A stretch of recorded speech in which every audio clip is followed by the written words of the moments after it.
لبیک لبیک لبیک یا رسول اللہ لبیک۔ کفر کے سامنے سر جھکا کے معذرت کا ہانہ دین پیش کرنے نہیں جی نہیں اسلام یہ نہیں کرتا، نہیں جی نہیں اسلام یہ نہیں کرتا، نہیں جی اسلام بڑے امن کا درس دیتا ہے، نہیں جی نہیں امن کا درس دیتا ہے۔ اے علماء بیٹھے، اے سبل الہدی والرشاد امام نے لکھا فتح مکہ والے دن میرے آقا 10,000 صحابہ نہ جب تشریف لے آ رہے تو رستے سے کتی سوئی ہوئی سی، کتی انہیں بچے دیتے ہوئے سن۔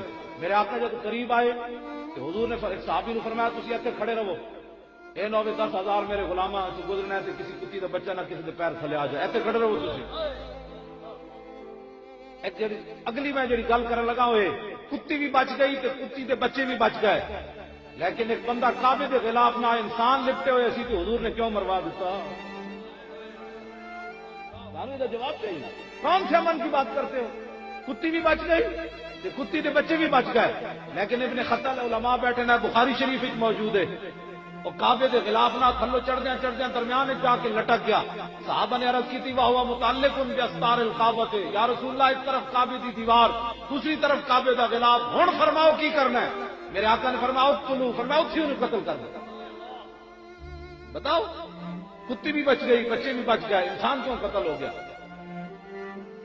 اسلام امن کا درس دیتا ہے، امن کا درس دیتا ہے۔ میں نے کہا گستاخ رسول ہو، اور پھر وہ تو کعبے کا خلاف بھی اسے نہ بچا سکا، کعبے کی دیوار بھی اسے نہ بچا سکی، لیکن جانور بچ گئے۔ رسول اللہ نے ان کی حفاظت کے لیے اپنے غلام کو کھڑا کر دیا۔ ہاں جی، اسلام کی ترجمانی نہ بندہ کر سکے نا، اس بندے کو حق بوز دل بندے کا کیا کام ہے؟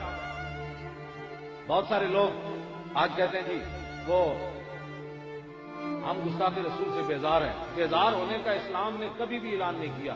گستاخ رسول کی ایک ہی سزا، سر تن سے جدا، سر تن سے جدا۔ میں ایک واقعہ بیان کرنے لگا، بس میں بہت سارے موضوع چھیڑ دیتے، میں ایویں گل مکا دینی، تھی یہ نہیں سمجھنا مولانا ساری رات لگے رہنا ہے۔ ہاں میں بالکل اینڈ نکل جانا ہے تھوڑے کو، میں صرف وعدہ کیتا تو میں آ گیا، کیوں جی؟ صرف حضور کے ایسے واسطے پھرنے پہ دین کی مولی خاتم کمینہ ہے نا، اگر وہ دل ہے اس کو حق ہی نہیں ہے وہ دین کی ترجمانی کرے۔ ہاں جی، دین کی ترجمانی کرے، جڑا بندہ کرے۔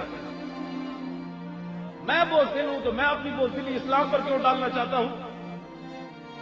جنگ یرموک خالد بن ولید کھڑے، سارے جرنیل صحابہ کھڑے، 11 صفحہ انہوں دیا، ماہان انہوں کا جرنیل سی، وہ اگے آ گیا، وہ کہنے لگا میں تھوڑے چہرے ویکھے، یہ تھوڑے چہرے بڑے بھوکے ننگے، تلوار میں تھوڑیاں ویکھیاں دندانے پے ہوئے، تسی بھوکے ننگے ہو، میں تھوڑے وچ ہر فوجی نو 10-10 روپے دیاں گا، نال کپڑے بھی دیاں گا، نال روٹی بھی دیاں گا، تسی واپس چلے جاؤ مدینہ منورہ، آئندہ سال پھر تمہیں ٹکر پانی مل جائے گا، چلے جاؤ۔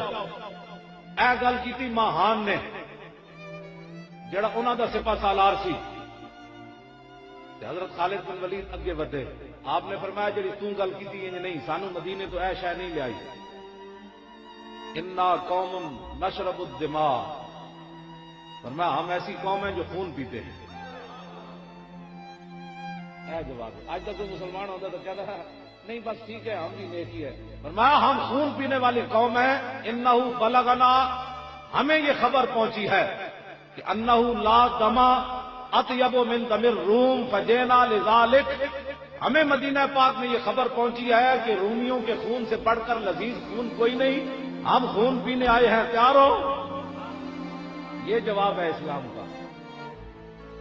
پوری دنیا کافر ننگا ہو کے ناموس رسالت پر بات کرے، وہ حضور کے خاکے بنائے، اور ہم یہاں بیداری کا اعلان کریں کہ ہم بیدار ہیں۔ لکھاں سلام ہو انہوں نوجوانوں سے جنہیں امریکہ سے کل پرسوں کل شہید ہوئی، پرسوں شہید ہوئی، انہیں کم از کم گھنے والا کام تو کیتا۔ ایتھے پہ مولوی خادم بیزار ہویا تو امریکیوں نے کی ہویا؟ ممتاز قادری بھی کہہ دینا اپنے گھر بیٹھ کے میں بھی بیدار ہوں سلمان تاثیر سے، غازی المتین بھی کہنا میں بھی بیدار ہوں، ناموس رسالت سے پیرا کنے دینا؟ بیزاری کا اسلام کا نعرہ ہی نہیں ہے بیزاری کا۔ من شتم الانبیاء قتل، اے قاضی ایاز اجماع امت کے نقل کیتا ہے قاضی ایاز نے، فرمایا جو رسول اللہ کے خلاف بات کرے اس کی سزا قتل ہے، بس اس کے علاوہ اور کوئی سزا نہیں ہے اس کی۔ آج لوگوں کے دل پتنی کس کو دے چکے ہیں، کلمہ کن کا پڑھ رہے ہیں، دل کسی اور کو لوگ دے چکے ہیں۔